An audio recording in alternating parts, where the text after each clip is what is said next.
अस्सलाम वालेकुम। गल वेले दी नाल मैं तुहाडा यार, तुहाडा दोस्त, तुहाडा मित्र, तुहाडा संगी जुल्फकार जट ते तुसी देख रहे हो गल वेले दी। गल वेले ਦੇ ਵਿੱਚ ਤੁਹਾਨੂੰ ਪਤਾ ਅਸੀਂ ਪੰਜਾਬੀ ਮਾਂ ਬੋਲੀ ਨੂੰ ਪ੍ਰਮੋਟ ਕਰ ਰਹੇ ਹਾਂ ਤੇ ਪੰਜਾਬੀ ਦੇ ਨਾਲ ਹਰ ਜੁੜੇ ਕਿਰਦਾਰ ਨੂੰ ਅਸੀਂ ਤੁਹਾਡੇ ਸਾਹਮਣੇ ਲੈ ਕੇ ਆਨੇ। ਅੱਜ ਸਾਡੇ ਨਾਲ ਮੌਜੂਦ ਨੇ ਸਾਡੇ ਇਲਾਕੇ ਦੀ ਸ਼ਾਨ, ਸਾਡੇ ਇਲਾਕੇ ਦੀ ਪਹਿਚਾਨ ਚਾਚਾ ਮੁਹੰਮਦ ਖਾਨ, ਜਿਹੜੇ ਕਿ ਫੋਕ ਸਿੰਗਰ ਨੇ, ਲੋਕ ਗਾਇਕੀ ਹੈ ਇਹਨਾਂ ਦੇ ਕੋਲ। ਔਰ ਇਹ ਅੱਜ ਵੀ ਮੇਲਿਆਂ ਠੇਲਿਆਂ 'ਤੇ ਜਾ ਕੇ ਮੁਖਤਲਿਫ ਪ੍ਰੋਗਰਾਮਾਂ ਦੇ ਵਿੱਚ ਜਾ ਕੇ ਰੌਣਕ ਲਾਉਂਦੇ ਨੇ। ਅਤੇ ਅੱਜ ਇਹ ਸਾਡੇ ਨਾਲ ਮੌਜੂਦ ਨੇ। ਅਸੀਂ ਆਖਿਆ ਇਹਨਾਂ ਦੀ ਮੌਜੂਦਗੀ ਦਾ ਫਾਇਦਾ ਚੁੱਕਦੇ ਹਾਂ, ਕੁਛ ਇਹਨਾਂ ਕੋਲੋਂ ਸੁਣੀਏ ਅਤੇ ਕੁਛ ਸਾਨੂੰ ਇਹ ਅਤਾ ਕਰਨ ਤਾਂ ਕਿ ਸਾਰੇ ਦੋਸਤਾਂ ਦੇ ਨਾਲ, ਸਾਰੇ ਸੰਗੀਆਂ ਮਿੱਤਰਾਂ ਦੇ ਨਾਲ ਅਸੀਂ ਸਾਂਝਾ ਕਰੀਏ। ਚਾਚਾ ਜੀ, ਸਭ ਤੋਂ ਪਹਿਲਾਂ ਤਾਂ ਬਹੁਤ ਸ਼ੁਕਰੀਆ ਤੁਹਾਡਾ ਮਿਹਰਬਾਨੀ ਬਹੁਤ ਸਾਰੀ ਜੀ, ਤੁਸੀਂ ਟਾਈਮ ਕੱਢਿਆ ਸਾਡੇ ਵਾਸਤੇ। ਠੀਕ ਹੈ ਜੀ। ਅਤੇ ਅਸੀਂ ਤੁਹਾਡੇ ਟਾਈਮ ਤੋਂ ਫਾਇਦਾ ਚੁੱਕਦੇ ਹਾਂ ਕਹਾਂਗੇ ਕਿ ਸਾਨੂੰ ਕੋਈ 2-4 ਬੋਲ सूफी कलाम दे। अच्छा, चाचे होरें दी खास गल एह् कि जी एह् सूफी कलाम बड़ा प्यारा गांदे ने ते मैं जदों भी आवां मैं इन्हां कोलों लाजमी सुनदा, रौनक लग जांदी, महफल बन जांदी।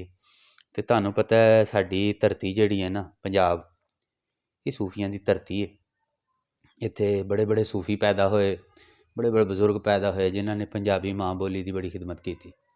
और ਉਹਦੇ ਵਿੱਚ ਇਹ ਵੀ ਕਿ ਇੱਕ ਤਾਂ ਉਹਨਾਂ ਆਪਣੇ ਕਿਰਦਾਰ ਦੇ ਨਾਲ ਅਤੇ ਦੂਸਰਾ ਆਪਣੀ ਸ਼ਾਇਰੀ ਦੇ ਨਾਲ ਸਾਡੇ ਦਿਲਾਂ ਨੂੰ ਗਰਮਾਇਆ। ਉਹਨਾਂ ਦੇ ਵਿੱਚ ਬਾਬਾ ਬੁੱਲੇ ਸ਼ਾਹ ਦਾ ਕਲਾਮ, ਹੀਰ ਵਾਰਿਸ ਸ਼ਾਹ, ਫਿਰ ਅੱਲਾ ਤੁਹਾਡਾ ਭਲਾ ਕਰੇ ਮੀਆਂ ਮੁਹੰਮਦ ਬਖਸ਼, ਫੈਜ਼, ਸੋ ਬੜੇ ਬੜੇ ਨਾਂ ਆਏ ਸਾਡੇ ਪੰਜਾਬੀ ਅਦਬ ਦੇ। ਅਤੇ ਅੱਜ ਅਸੀਂ ਚਾਹਾਂਗੇ ਕਿ ਚਾਚਾ ਜੀ ਕੋਈ 2-4 ਲੈਣਾ ਸਾਡੇ ਵਾਸਤੇ ਹੋ ਜਾਣ। ਤੋ ਜਿਸ ਤਰ੍ਹਾਂ ਤੁਸੀਂ ਮੈਨੂੰ ਫਰਮਾਇਆ, ਠੀਕ ਹੈ, ਤੁਹਾਡੀ ਮਿਹਰਬਾਨੀ, ਸ਼ੁਕਰੀਆ। ਤੁਸੀਂ ਮੈਨੂੰ ਆਪਣੇ ਪ੍ਰੋਗਰਾਮ 'ਚ ਬੁਲਾਇਆ, ਮੈਨੂੰ ਵਾਰਡ ਤੁਸੀਂ ਕੀਤਾ, ਯਾਨੀ ਇੱਕ ਬੜੀ ਮੁਹੱਬਤ ਚਾਹਤ ਕੀਤੀ। ਅੱਲਾ ਤੁਹਾਨੂੰ ਸ਼ਾਦਬਾਦ ਕਰੇ। ਆਮੀਨ ਆਮੀਨ, ਬਹੁਤ ਸ਼ੁਕਰੀਆ, ਬਹੁਤ ਤੋ ਸ਼ੁਕਰੀਆ। ਭਰਾਵਾਂ ਨਾਲ, ਜੱਟਾਂ ਨਾਲ, ਸਾਰਿਆਂ ਨਾਲ ਤਾਮਨ ਦੇ ਨਾਲ ਇਹ ਕੰਮ ਹੋ ਰਿਹਾ ਹੈ। ਵਰਲਡ ਕੱਪ 'ਚ ਮੇਰਾ ਨਾਂ ਹੈ ਔਰ ਦੁਨੀਆ 'ਚ ਵੀ ਨਾਮ ਇਨਸ਼ਾਅੱਲਾ ਕਰਾਂਗਾ ਇਨਸ਼ਾਅੱਲਾ ਔਰ ਇਨਸ਼ਾਅੱਲਾ ਹੋਏਗਾ। ਇਨਸ਼ਾਅੱਲਾ ਇਨਸ਼ਾਅੱਲਾ। ਤੋ ਸਭ ਤੋਂ ਪਹਿਲੇ ਚੰਦ ਬੋਲ ਤੁਸੀਂ ਨੇ ਫਰਮਾਇਸ਼ ਕੀਤੀ ਹੈ ਮੁਹੰਮਦ ਬਖਸ਼ ਦਾ ਕਲਾਮ। ਜੀ ਜੀ ਜੀ, ਅਤਾ ਹੈ।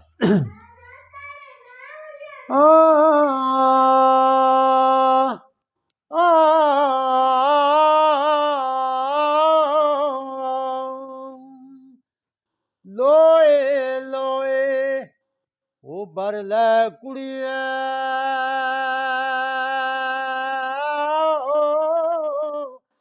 ਲੋਏ ਲੋਏ ਬਰ ਲੈ ਕੁੜੀਏ, ਤੇ ਜੋ ਦੁੱਧ ਪਾਂਡਾ ਪਰਨਾ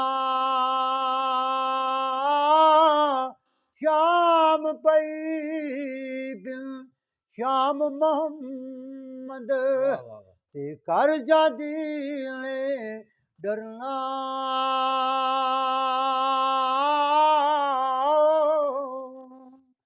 ਉਹ ਜਿਸ ਦਿਲ ਵਿੱਚ ਦਰਦ ਨਾ ਰਚਿਆ,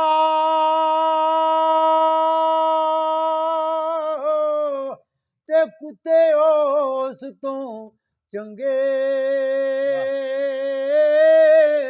ਦਿਲ ਨੇ, ਜਿਸ ਦਿਲ ਵਿੱਚ ਨਹੀਂ ਦਰਦ ਰਚਿਆ, ਜਿਸ ਦਿਲ ਵਿੱਚ ਦਰਦ ਨਾ ਰਚਿਆ, ਤੇ ਕੁੱਤੇ ਉਸ ਤੋਂ ਚੰਗੇ ਦਰ ਮਾਲਕ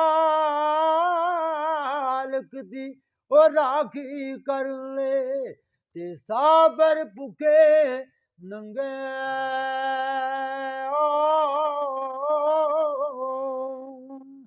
ਬੇਸ਼ਰਮੀ ਦੇ ਹਲਵੇ ਨਾਲੋਂ ਤੇ ਸਾਗ ਸਰੋਂ ਦਾ ਚੰਗਾ, ਬੇਕਦਰੇ ਹੋਏ ਯਾਰ ਦੇ ਨਾਲੋਂ ਤੇ ਸੰਗ ਚੂੜੇ ਦਾ ਚੰਗਾ।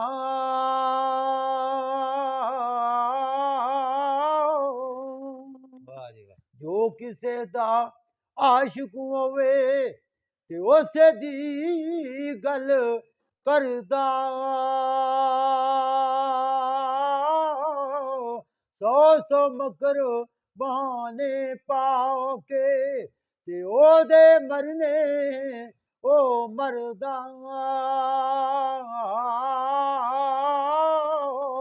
ਵਾਹ ਵਾਹ ਵਾਹ। ਬੇਸ਼ਰਮੀ ਦੇ ਹਲਵੇ ਨਾਲੋਂ ਤੇ ਸਾਗ ਸਰੋਂ ਦਾ ਉਹ ਚੰਗਾ, ਬੇਕਦਰੇ ਹਾਏ ਯਾਰ ਦੇ ਨਾਲੋਂ ਤੇ ਸੰਗ ਚੂੜੇ ਦਾ ਚੰਗਾ।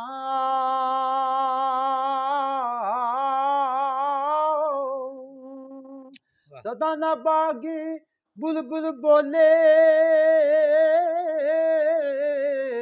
ਤੇ ਸਦਾ ਨਾ ਬਾਗ ਬਹਾਰਾਂ ਸਦਾ ਨਾ ਮਾਪੇ ਹਾਏ ਹੁਸਨ ਵਾਹ। ਜਵਾਨੀ ਤੇ ਸਦਾ ਨਾ ਸੋਬਤ ਯਾਰਾਂ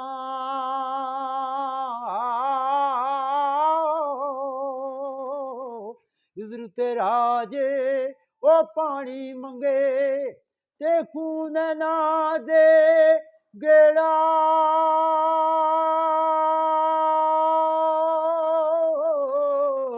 ਜੀ ਕਰਦਾ ਤੈਨੂੰ ਕੋਲ ਬਿਠਾ ਕੇ ਤੇ ਦਰਦ ਪੁਰਾਣੇ ਛੇੜਾ ਵਾਹ ਜੀ ਵਾਹ ਵਾਹ ਕਲਾਮ ਤੇ ਮੁੱਕਦਾ ਨਹੀਂ ਸਰਕਾਰ ਦਾ ਕੀ ਬਾਤ ਹਾਂ ਜੀ ਬੰਦਾ ਮੁੱਕ ਜਾਂਦਾ ਤੇ ਕਲਾਮ ਨਹੀਂ ਮੁੱਕਦਾ ਮਜ਼ਾ ਆ ਗਿਆ ਚਾਚਾ ਜੀ ਅੱਲਾਹ ਤਾਲਾ ਤੁਹਾਨੂੰ ਸਲਾਮਤ ਰੱਖੇ ਜਿਉਂਦੇ ਵਸਦੇ ਰਹੋ ਤੇ ਰੌਣਕਾਂ ਲਾਉਂਦੇ ਰਹੋ ਵਾਹ ਜੀ ਸਾਡੀਆਂ ਤੁਹਾਡੇ ਨਾਲ ਦੁਆਵਾਂ ਨੇ ਹਾਂਜੀ ਤੇ ਉਮੀਦ ਹੈ ਤੁਹਾਨੂੰ ਵੀ ਬਹੁਤ ਪਸੰਦ ਆਇਆ ਹੋਵੇਗਾ ਤੇ ਅੱਜ ਦੀ ਇੱਕ ਹੋਰ ਤੁਹਾਡੇ ਨਾਲ ਇੱਕ ਖੁਸ਼ਖਬਰੀ ਸਾਂਝੀ ਕਰੀਏ ਕਿ ਚਾਚੇ ਹੋਰਾਂ ਦਾ ਵੀ ਅਸੀਂ ਅੱਜ ਹੀ ਚੈਨਲ ਬਣਾਇਆ Muhammad Khan official folk singer ਦੇ ਨਾਂ ਤੇ ਤੁਸੀਂ YouTube ਤੇ ਸਰਚ ਕਰ ਸਕਦੇ ਹੋ ਉਸ ਤੋਂ ਇਲਾਵਾ ਫੇਸਬੁੱਕ ਦੇ ਉੱਤੇ ਵੀ ਇਹਨਾਂ ਦਾ ਪ੍ਰੋਫਾਈਲ ਹੈ ਤੇ ਬੜੀ ਖੁਸ਼ੀ ਹੋਈ ਹੈ ਚਾਚਾ ਜੀ ਮਿਹਰਬਾਨੀ ਬਹੁਤ ਠੀਕ ਹੈ ਸ਼ੁਕਰੀਆ ਔਰ ਜਨਾਬ ਜੀ। ਸਭ ਤੋਂ ਵੱਡੀ ਗੱਲ ਇਹ ਵੇ ਕਿ ਅਸੀਂ ਇਹ ਹੀ ਆਪਣਾ ਪੈਗਾਮ ਘਰ ਘਰ ਦੇ ਵਿੱਚ ਪਹੁੰਚਾਉਣਾ ਚਾਹੁੰਦੇ ਹਾਂ ਆਪਣੀ ਪੰਜਾਬੀ ਮਾਂ ਬੋਲੀ ਨੂੰ ਲੈ ਕੇ ਕਿ ਸਾਡੇ ਬਜ਼ੁਰਗਾਂ ਨੇ ਕੀ ਆਖਿਆ ਔਰ ਅਸੀਂ ਸਾਡੀ ਬੁਨਿਆਦ ਕੀ ਹੈ ਬੇਸਿਕਲੀ ਤੇ ਜਿਉਂਦੇ ਰਹੋ ਵਸਦੇ ਰਹੋ ਬਹੁਤ ਸ਼ੁਕਰੀਆ ਰੱਬ ਰਾਖਾ